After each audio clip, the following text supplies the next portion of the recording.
So, ఈ కండరాలు, bones ఇవన్నీ వయసుతో పాటు డీజనరేట్ అయితుంటది. Ageing is a degenerative concern. ప్రతి ఒక్కళ్ళకి ఒక ఏజ్ వచ్చాక స్లోగా డీజనరేషన్ అయితే మొదలైతుంది.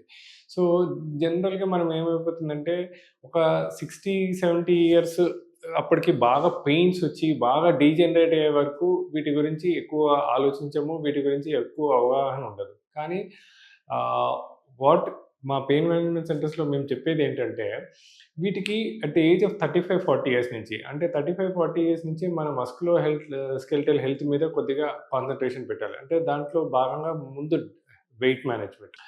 స్థూలకాయం ఒబెసిటీ మనందరికి తెలిసిందే ఇవాళ రేపు చాలా ఎక్కువ ప్రాబ్లమ్ చేస్తుంది. సో, వెయిట్ మేనేజ్‌మెంట్ కోసం what is the best options అంటే డైట్ లోపల ఏం తినాలి, ఏం తినకూడదు. అంటే ఆహ్, క్యా క్యాలరీ రిచ్ డైట్స్ అంటే చాలామంది జంక్ ఫుడ్స్ కానీ, హై క్యాలరీ డైట్ తీసుకుంటుంటారు. సో, బట్ ఇవాళ రేపు మనకి చాలా ఆప్షన్స్ ఉన్నాయి. అంటే డైట్ ఐస్ క్రీమ్స్ కానీ, స్వీట్స్‌లో అంటే లెస్ క్యాలరీస్ ఉన్న స్వీట్స్ కానీ, లెస్ క్యాలరీస్ ఉన్న ఐస్ క్రీమ్స్ కానీ, then plant based ice creams. So, ఇలాంటివి తీసుకోవడం వల్ల ఫస్ట్ థింగ్ మనము మనకి ఉన్న ఆహార రుచుల్ని మానుకోనక్కర్లేదు. At the same time weight manage చేసుకోవచ్చు.